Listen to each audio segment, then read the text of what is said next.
자, 오늘 말씀은요, 서로 다른 모습으로 만드신 두 남녀가 한 가정을 이루는, 그걸 뭐라고 하죠?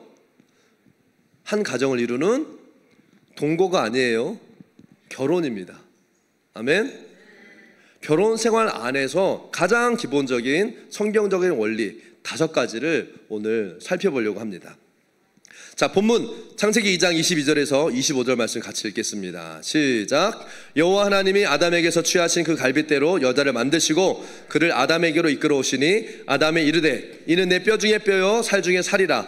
이것을 남자에게서 취하였은즉 여자라 부르리라 하니라. 이러므로 남자가 부모를 떠나 그의 아내와 연합하여 둘이 한 몸을 이룰지로다. 아담과 그의 아내 두 사람이 벌거벗었으나 부끄러워하지 아니하니라. 아멘. 자, 22절 말씀이 뭐라고 하고 있습니까? 여호와 하나님이 아담에게서 취하신 그 갈빗대로 여자를 만드시고 그를 아담에게로 이끌어 오시니, 여러분 아담이 누구랑 결혼했죠? 하와랑, 이브랑 결혼했어요. 근데 하나님이 주신 하와랑 결혼했다는 거예요. 무슨 말이냐면 이 과정을 잘 보세요. 하나님이 하와를 만드셨고, 그리고 누가 아담에게로 하와를 이끌어 왔어요? 하나님이. 여러분 이해되십니까? 이게 첫 번째 이 결혼의 원리입니다. 뭐예요? 사람은 하나님이 주신 사람과 결혼하는 거예요. 어떤 분들은 오해할 수 있어요. 어느 날 갑자기 하나님이 너는 누구누구와 결혼하라 이렇게 말씀하시는 게 아니에요. 여러분, 이건 영적인 원리를 말하는 겁니다. 하나님의 인도를 따라서 만나는 배우자를 우리가 만나야 된다는 거예요. 어떻게 보면 내가 좋아서 눈에 들어서 그렇게 만나는 것 같지만 사실은 하나님이 나의 배우자를 나에게 이끌어 오시는 거라는 거예요. 그래서 하나님이 이끌어 오신 배우자를 만나면 이 사람이 만나 갈등하지 않아요. 저도 하나님이 저의 아내를 저에게 이끌어 오셨을 때 전혀 갈등하지 않았어요. 이 사람이 맞구나. 사실 저희는 좀 디스턴스 데이트를 했는데 만나기 전에 하나님이 이 사람이라고 하시더라고요. 그래서 먼저 제가 처음 전화 걸었을 때 첫 통화 아직도 기억해요. 지혜자매님 김대선 전도사입니다 그러면서 기도했을 때 와이프가 놀래더라고요. 그때는 와이프가 아니었지만 어쨌든 하나님이 이끌어 오신 사람은요, 이 사람이다 라고 하는 하나님이 그 컨펌을 주시는 거예요. 근데 세상 사람들은 어때요? 여기 저기 이 사람 저 사람 자기가 좋아 보이면 만나고 또 그러다가 좀 아닌가 싶으면 또 헤어지고, 이게 세상의 모습이라는 거예요. 하나님이 그 배우자를 나에게 이끌어 오시면요, 그걸 알기 때문에 혼란스럽거나 흔들리지 않는다는 거예요. 그런데 여러분, 이 창세기 6장 1절부터 3절까지의 모습을 보면요, 노아 홍수 이후의 모습입니다. 사람이 땅 위에 번성하기 시작할 때 그들에게서 딸들이 나니 하나님의 아들들이 사람의 딸들의 아름다움을 보고 자기들이 좋아하는 모든 여자를 아내로 삼는지라. 여호와께서 이르시되 나의 영이 영원히 사람과 함께하지 아니하리니 이는 그들이 육신이 됨이라. 이렇게 나와 있어요. 이게 무슨 말이냐면 노아 홍수 이후에요, 이미 세상에 타락한 사람들이 살고 있었는데 이 타락한 세상에는 하나님을 섬기는 자들과 하나님을 떠나서 세상을 따라 사는 사람들이 있었다는 거예요. 근데 하나님을 섬기고 하나님의 말씀을 따라야 되는 하나님의 아들들이 어떻게 한 거예요? 자기 눈에 아름답게, 하나님이 이끌어 오신 사람이 아니라 지 눈에 아름답게 보이는 그 세상의 아름다운 여인들을 찾아가서 결혼하기 시작했다는 거예요. 하나님이 이 일들을 슬퍼하셨습니다. 하나님이 이끌어 오신 사람은요, 하나님이 이끌어 오신 사람, 이건 싱귤러, 다른 단수예요, 단수. 내 눈에 보기에 좋은 사람들, 여기 6장 2절에 보니까 복수예요. 달라요. 이 세상의 사람들의 모습은 하나님의 결혼의 원리에 반대되는 모습이었어요. 그래서 여러분, 청년들이 결혼하는 모습을 보면 그 사람의 진짜 신앙을 알 수 있더라고요. 여러분, 내가 영적으로 준비되어 있어야 하나님이 주신 배우자를 알아보고 분별해서 결혼을 할 수 있게 되는데요, 아무리 열심히 있고 신앙생활을 잘하는 것처럼 보여져도 나의 욕심, 또 세상적인 생각에 차 있는 사람은 하나님이 이끌어 오시는 배우자를 알아볼 수가 없어요. 오히려 세상적인 눈으로 내가 좋아하는 배우자를 찾게 된다는 거예요. 여러분, 하나님께서 이끌어 오시는 배우자가 누구인지를 알아볼 수 있는 좋은 눈을 가진 우리 청년들 되기를 축복합니다. 또 우리 다음 세대를 되기를 축복합니다. 아멘. 그리고 지금 나의 배우자를 하나님께서 나에게 이끌어 오신 하와로 알고 나의 남편과 아내를 귀하게 여길 줄 아는 여러분 결혼하신 가정들이 되기를 축복합니다. 아멘. 두 번째 결혼의 원리는요, 남자는 여자와 결혼해야 된다는 거예요. 당연하죠, 그렇죠? 남자와 여자 간에만 결혼이 성립하는 거예요. 이건 너무나 당연한 겁니다. 하나님이 아담이 결혼할 때 그 아담의 배우자로 또 다른 남자, 또 다른 아담을 만들지 않으셨어요. 여러분, 동성연애는 하나님의 창조의 질서를 거스르는 것입니다. 여러분, 소돔이 왜 망했어요? 바로 이 동성애의 죄 때문에 하늘에서 불이 떨어져서 유황불로 심판을 받은 거예요. 하나님은 남자와 여자 간에만 결혼을 인정하셨습니다. 아멘. 남자와 남자, 여자와 여자 간의 결혼은 하나님의 창조의 질서를 파괴하는 거예요.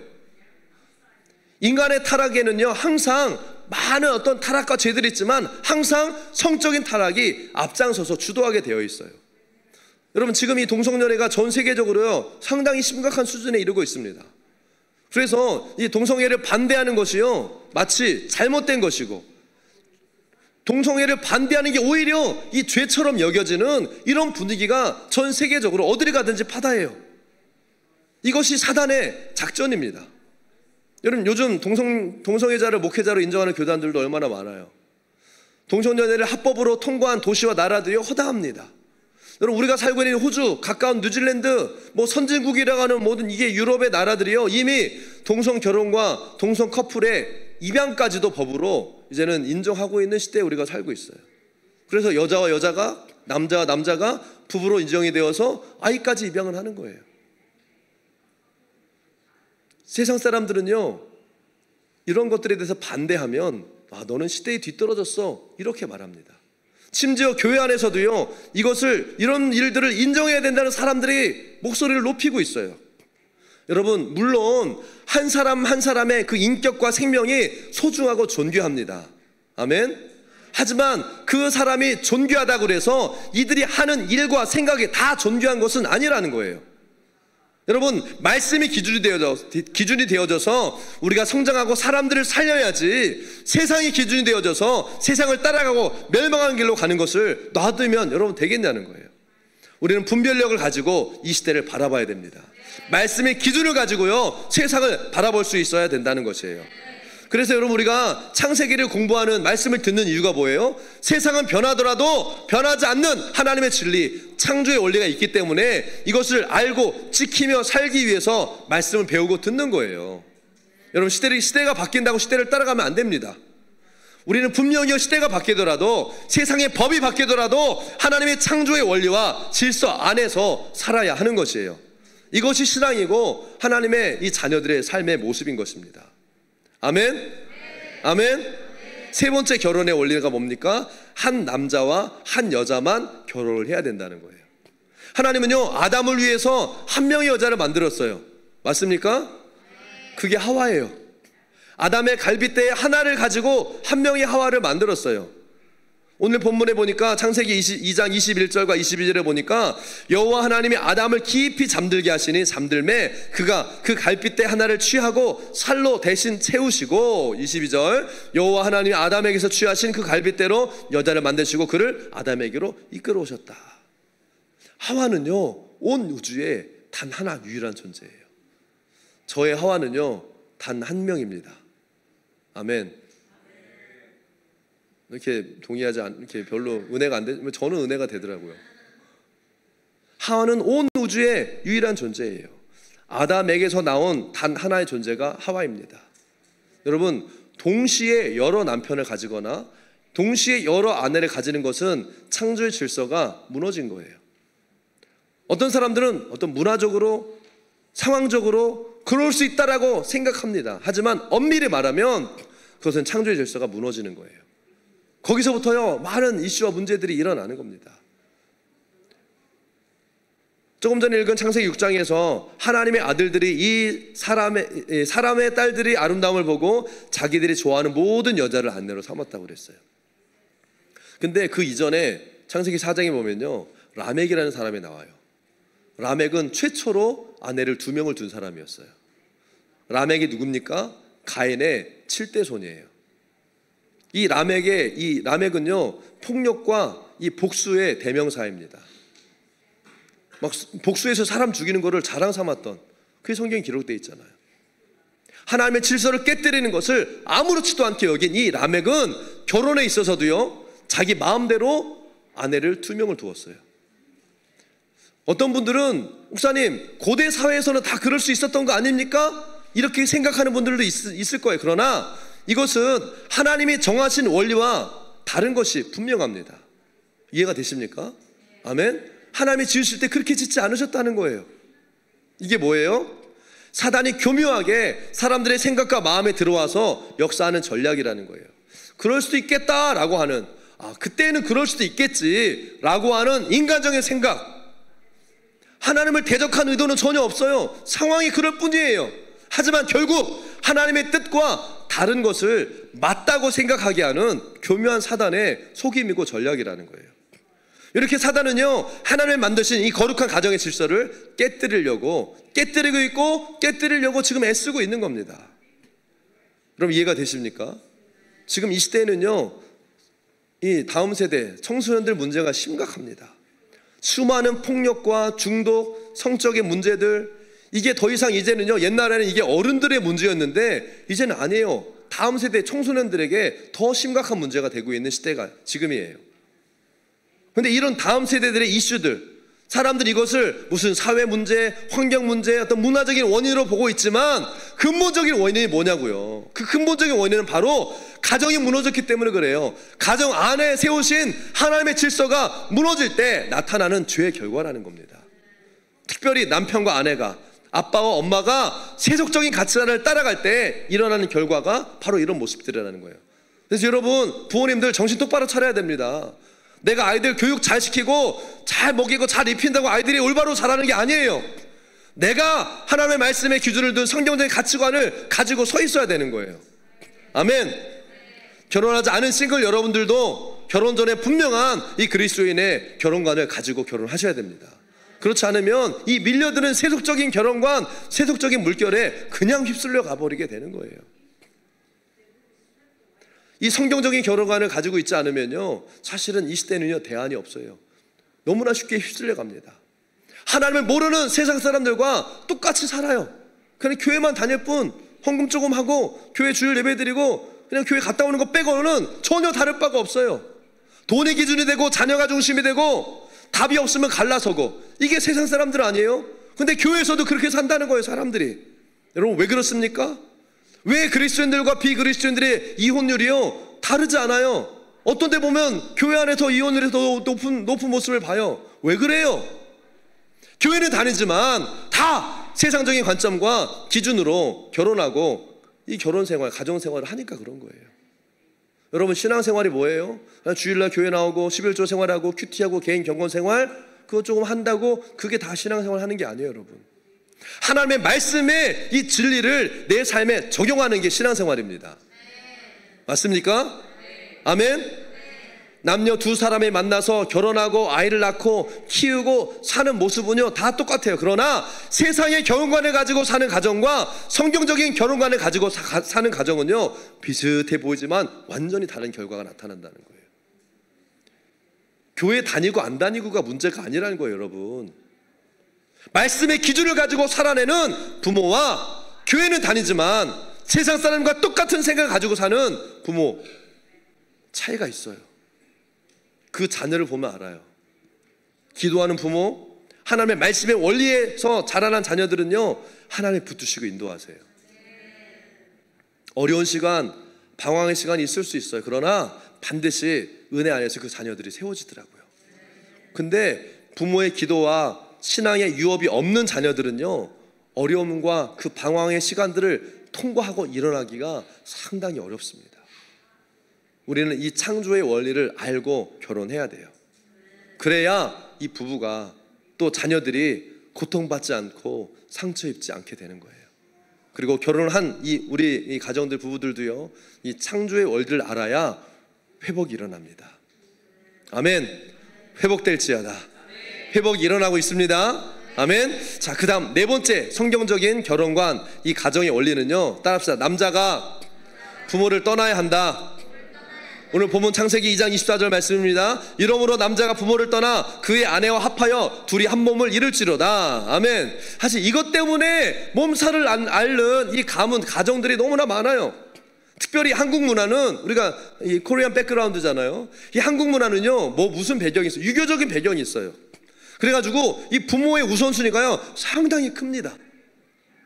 부모를 공경하는 거 중요한 일이에요. 성경에서도 부모를 공경하라고 했어요. 그런데 이 성경의 원리를 보면 가정 안에서 가장 중요한 관계는 부모와 자녀의 관계가 아니라 남편과 아내의 관계라는 거예요. 아멘. 여기서부터는 여러분 정신을 진짜 조금 피곤하시더라도 정신을 똑바로 차리고 잘 들으셔야 돼요. 이거 실제입니다. 남편과 아내의 관계가 건강하게 세워질 때 동시에 부모를 공경하고 자녀를 양육하는 아름다운 가정이 세워지는 거예요. 그래서 남편과 아내와 남편, 부부가 하나 되는 것이요 가장 중요합니다. 이걸 여러분 잘 아셔야 돼요. 성경의 원리는 부모를 공경하는 것도 중요하지만 부부가, 남편과 아내가 가정에서 가장 중요한 중심이 돼야 된다는 거예요. 부모도 아니고요, 자식도 아니고 형제도 아니에요.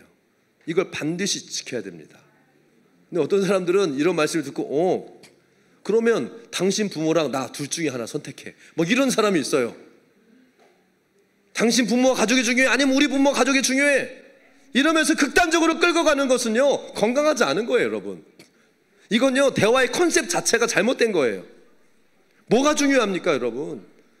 당신 가족, 내 가족, 뭐가 중요해요? 이건 사실 이게 이렇게 말하면 안 되는 거예요. 컨셉을 잘못 잡은 거예요. 당신 가족, 내 가족이 아니라 따라합시다. 당신과 나, 우리의 하나됨이 가장 중요하다는 거예요.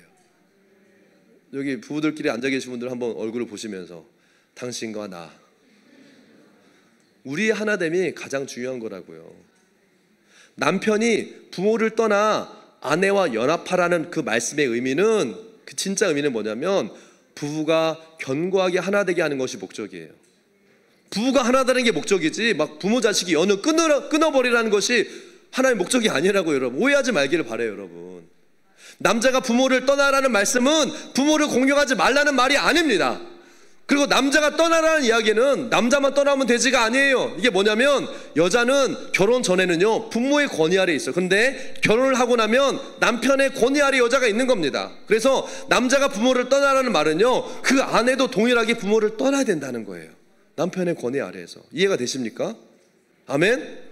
성경에서 말하는 것은요 부모가 아니라 남편과 아내와 남편이 한 몸이 되라는 거예요. 그래서 부모도 자녀도 부부보다 우선시 되지 않게 해야 되는 겁니다. 그리고 여러분, 가정의 머리는요 부부가 평등하게 공동 대표가 아닙니다. 여러분, 비즈니스 할 때는 공동 대표 이렇게 같이 하잖아요. 동업하자는데 가정은요 공동 대표가 아니에요. 남편이 가정의 머리입니다. 우리 아내들 자매들 한번 선포해 볼까요? 남편이 가정의 머리입니다. 여러분, 이건요 서열이 아니라 질서라고 지난주 말씀을 통해서 여러분 들으셨을 겁니다. 남편을 가정의 머리로 하나님이 세우셨어요. 그리고 이 남자의 머리는 그리스도이십니다. 고린도전서 11장에서도요 분명하게 말씀하고 있어요.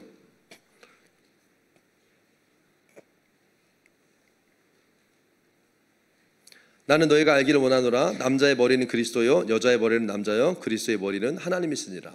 이게 성경의 원리예요. 아멘. 남자의 머리가 부모가 아니라는 것을 여러분 아셔야 돼요. 여자의 머리는 남자고 남자의 머리는 그리스도이심을 여러분 명심하기를 바랍니다. 그래서 여러분, 결혼을 시키는 이제 앞으로 우리 부모님들도 자녀들을 이제 결혼을 시키게 될 건데,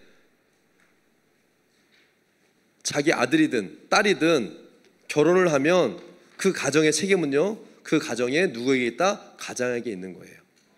부모가 자녀한테 물론 도움을 줄 수 있죠. 어떤 분들은 여유가 되면 집도 사주고 차도 사주고 다 도와줄 수 있어요. 하지만 그렇다고 해서 자녀의 가정에 부모가 간섭하려고 들면 안 되는 거예요. 어쩌면 이건 좀 심하게 말하면 그 아들, 딸의 가정을 분열시키고 분리시키는 일이 되고 마는 겁니다. 부모 입장에서는 도와주는 거라고 생각하겠지만 성경적으로 오히려 이 자녀들을 고생시키는 일이라는 거예요. 여러분, 인간적인 것이 좋아 보일 수도 있어요. 하지만 이것을 영적으로 볼 때 나쁜 의도가 아닌, 뭐 부모님들이 자녀들을 잘못되게 하려고 막 하겠어요? 간섭하는 것 자체가 잘 되게 하려고 하는 건데, 인간적으로는 좋은 의도를 가지고 하지만 영적으로 볼 때 이게 나쁜 의도가 아닐지라도 하나님의 일에 반대되는, 심지어 하나님의 질서를 공격하고 파괴하는 일이 일어날 수 있다는 겁니다. 그래서 우리 영적인 원리를 반드시 잘 알아야 되는 거예요. 아멘. 여러분, 인간적인 것이 좋아 보이지만 때로는 영적으로 볼 때 이게 하나님의 질서를 공격하는 그런 일들이 될 수 있다는 거예요. 여러분, 아내들도 분명히 알아야 됩니다. 가정의 권위는 남편에게 있어요. 남편에게 리더십을 주는 가정이요, 보호를 받습니다. 리더십을 부모에게도 자녀에게도 주어서는 안 됩니다. 남편이 가정의 최고의 주권자이고 결정권자가 돼야 한다는 거예요. 아멘. 우리 남편들 크게 아멘 하셔야죠. 아멘. 우리 형제들 아멘. 아멘. 왜 우리 싱글들 목소리가 더 크죠? 우리 결혼하신 분들 아멘. 그렇다고 해서 남편이 모든 것을 독단적으로 결정하고 혼자서 가정을 책임지는 것은 아닙니다. 남편 여러분, 모든 가정의 문제에 대해서 첫 번째로 상의할 사람이 누구입니까? 따라합시다. 돕는 배필. 이게 성경에 말하고 있는 거예요. 돕는 배, 따라서 더 크게 돕는 배필. 맞아요. 아내예요. 돕는 배필이에요. 하나님은 부모를 돕는 배필로 주지 않으셨어요. 남편의 돕는 배필은 아내입니다. 그래서 가정의 가장 중요한 결정은 반드시 아내와 상의하고 다른 형제나 부모나 어떤 사람보다 우선적으로 아내의 말을 들어야 돼요. 뭐 아내한테는 아무 말도 안 하고 막 부모와 상의해서 덜컥 결정하고 다른 형제와 상의해서 덜컥 결정하고, 그런 사람들은요 아주 심각한 상태의 남자들인 거예요. 이런 분들은 우리 안에 아무도 없죠. 할렐루야. 아멘. 근데 이런 사람들은요 아내를 괴롭게 하고 부부 관계를 어렵게 하는 사람이에요. 근데 대부분 이런 남자들은 뭐예요? 의도는 좋아. 우리 가정을 모두를 위해서, 아내를 위해서 그렇게 했다는 거예요. 나는 억울하다. 다 좋으라고 한 건데 나는 열심히 했는데 나는 억울하다. 이렇게 얘기를 합니다. 사랑하는 남편 여러분, 창조의 질서를 벗어나서 하는 어떤 것도 좋은 열매를 맺을 수가 없습니다. 내가 아무리 진심이고 열심히 하더라도 이것이 가정의 질서를 무너뜨릴 수 있다는 것을요 우리 남편들이 알아야 된다는 거예요. 아멘. 자, 이어서 마지막 다섯 번째 성경의 결혼관, 가정의 원리는 다 함께 따라합시다. 남편은 아내와만 연합해야 한다. 24절에 보니까 뭐라고 말씀합니까? 이러므로 남자가 부모를 떠나 그의 아내와 합하여 둘이 한 몸을 이룰지로다. 아내와 남편은 하나가 돼야 됩니다. 이건요 결혼하면 자동으로 하나가 되는 게 아니에요. 물론 결혼을 하면서 한 몸이 되죠. 영적으로는 그렇지만 둘이 한 몸을 이루라는 말씀은요 한 번의 이벤트가 아니에요. 결혼식 한 번 하고 뭐 잠자리 한 번 했다고 해서 그냥 하나가 되는 게 아니에요. 이것은 시제적으로 볼 때 현재 진행형이에요. 매일매일 계속해서 영적으로, 육적으로, 정서적으로 하나가 돼야 한다는 것이에요. 아멘. 그래서 부부가요 오랫동안 떨어지는 것은 부부관계에 심각한 문제를 일으킬 수 있어요. 요즘 한국에는 뭐 기러기 부부가 많다고 합니다. 직장 때문에, 상황 때문에 어쩔 수 없는 경우도 물론 있죠. 근데 이것은요 성경적으로 보면 부부가 창조의 질서에서 어긋나 있는 거예요. 이것은요 자동적으로 사단에게 이 가정을 공격할 틈을 주는 일이 되는 겁니다. 여러분, 이 말씀을 잘 듣기를 바랍니다. 성경에서는요 아내가 남편과 연합하라고 그랬지 자녀와 연합하라고 하지 않았어요. 남편을 가정의 머리로 삼고 제사장으로 삼으셨어요. 그리고 아내를 남편의 돕는 배필로 주셨지 자녀의 돕는 배필로 세우지 않으셨어요. 근데 요즘 보니까요 가정에서 가장 중요한 게 자녀가 되어져 버렸어요. 남편은 자녀와 자녀 교육을 위해서 돈을 벌어야 되고, 엄마는 자녀들을 위해서 희생하는 모습이 너무나 많습니다. 이것은요 자식이 가정에서 우상이 되어져 버리는 거예요. 아니라고 하시는 분들도 있겠죠. 하지만 보세요 여러분, 반찬을 누구 위주로 합니까? 애들 위주로 하잖아요. 어디를 가도 뭐 해도 다 자녀들 위주예요. 쇼핑을 가도 여행을 해도요 다 아이들 위주예요. 심지어 부모님들이요 직업, 이사하는 거, 이민을 가는 이유도 다 애들 때문에 그래요. 나쁜 의도가 아니죠. 사실은요 뭐 무슨 하나님을 대적하고 이게 뭐 우리 근데 모르니까 이거 자체가 자녀를 위한 것 자체가 나쁜 것이 아닙니다. 그러나 영적인 원리를 통해서 보면 그 동기가 온전한 것이 아니라는 거예요. 이것은 결과적으로요 창조의 질서에 어긋나 버리는 것입니다. 사랑하는 여러분, 이 권위는요 보이지 않는 우산과 같은 거예요. 그래서 그 아래에 있을 때는 잘 모르지만 나와 있을 때는요 정말 다른 큰 차이가 있어요. 창조의 질서는 보이지 않는 것 같지만 분명히 그 안에 있을 때 보호받고 축복의 길이 열리는 겁니다, 여러분. 아멘. 물론 인간적으로는 사람마다 다 이 권위자들이요 성격도 인격도 상황도 다 다를 수 있어요. 하지만 결국 그리스도를 머리로 둔 남편의 권위를 통해서 가정이 보호받는 거예요. 아멘. 자녀 교육을 한다고 남편의 권위, 부부 관계보다 자녀들이 더 높은 위치에 있으면 그 가정은요 사단한테 들어오라고 문을 열어주는 꼴이 되는 거라는 거예요. 그렇게 자란 자녀가 여러분 어떻게 될 것 같아요? 세상적으로는 뭐 잘 나가고 좋은 학교 나와서 좋은 직업 가지고 돈 많이 벌고 잘 될지 몰라도요 성경적으로는 그렇지 않다는 거예요. 그럼 부모들이 왜 그렇게 이 자녀들한테 목을 맵니까? 그 이유가 뭐예요? 결국에는 자녀들을 통해서요 이 부모가 영광을 받으려고 하는 거예요. 나는 내 때는 못했으니까 너희 때는 해라. 나는 못 이루었으니까 너는 좀 이루어라. 여러분 솔직히 얘기해 보세요. 하나님의 영광을 위해서 그렇게 하는 겁니까? 아니면 부모의 영광, 내가 원해서 그렇게 하는 거예요? 이거 하나님 기뻐하지 않으신다는 거예요. 우리 부모님들 특별히 자녀 교육 때문에 모든 것을 쏟고 헌신하는 우리 엄마 아빠들이 알아야 되는 것은요 가정의 질서를 잘 세우는 것이 중요하고 남편을 가장으로 세워지도록 도와하는 것이요 아내의 첫 번째 역할이라는 거예요. 아멘. 돕는 배필이 할 일 중에 가장 중요한 역할이요 이거라는 거죠. 가정생활을 자녀 위주로 하면 안 됩니다, 여러분. 자녀를 양육하기 위해서 돌보고 필요를 공급하는 것 당연히 이거 부모가 해야 될 일인 거죠. 이거 하지 말라는 게 오해하지 마세요. 이거 너무 극단적으로 생각하는 분들이 있는데 아니에요. 이것은 부모의 역할이고 마땅히 해야 될 부분들입니다. 아멘. 근데 남들이 하니까 세상이 이렇게 흘러가니까 내가 할 수 있는 역량 이상으로 막 무리하면서까지 부부의 관계를 소홀히 하면서 남편의 권위를 깎아내리면서까지 자녀를 위해서 희생하는 거 이건 그 자녀가 하나님의 자리를 대신하는 거라는 거예요. 하나님께는 소홀하면서 자녀한테는 헌신하고 하나님께는 시간 내는 것이 힘든데 자녀를 위해서는 시간을 내는 것 이게 뭐예요? 자녀가 가정의 우상이 되는 증거죠. 여러분 스스로 한번 잘 생각해 보세요. 하나님의 창조의 질서를 어긋난 가정은 하나님의 보호 아래 있을 수 없습니다. 물론 하나님의 은혜는 계속해서 있어요. 하나님의 은혜도 있지만 동시에 뭐가 있다고요? 사단의 끊임없는 공격과 방해가 있는 거예요. 이게 우리가 사는 현실입니다. 여러분들이 하나님의 보호를 받고 받은 은혜를 지켜가려면 뭐예요? 하나님의 권위, 하나님의 우산, 하나님의 질서 안에 들어와야 됩니다. 그렇지 않으면 은혜는 받지만 도로 다 쏟아버리게 되는 거예요. 사랑하는 여러분, 가장 가까워야 될 대상은요 남편과 아내입니다. 아멘. 남편과 아내 사이에요 부모가 끼어들어서는 안 돼요. 남편과 아내 사이에 자식이 끼어들어서는 안 되는 것입니다. 그 어떤 것보다도 배우자보다 우선이 되면 안 됩니다. 이것이 성경이 우리에게 가르쳐주는 성경적인 결혼관이고 가정의 원리라는 거예요. 오늘 이 5가지 원리들 다시 잘 듣고 기억하고 또 여러분들 삶에 적용하는 분들이 되길 바랍니다.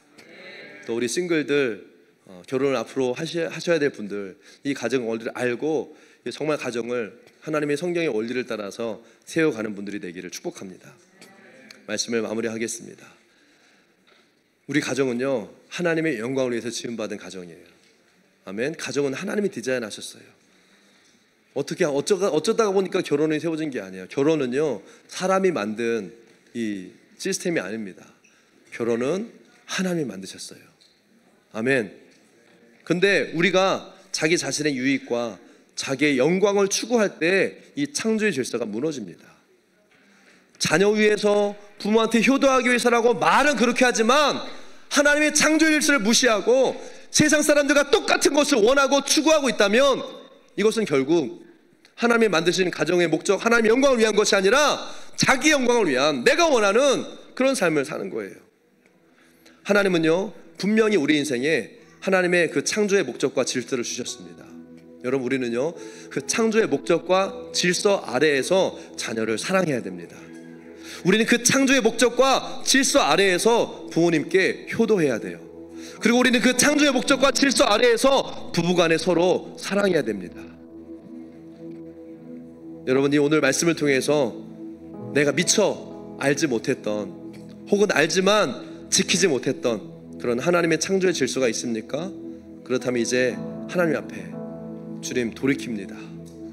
창조의 질서 안에 우리 가정이 세워지기 원합니다. 이 고백으로 여러분들의 가정과 자녀들 또 이런 데 삶을, 우리의 부부 관계를 주님께 올려드리는 여러분들이 되시기를 축복합니다.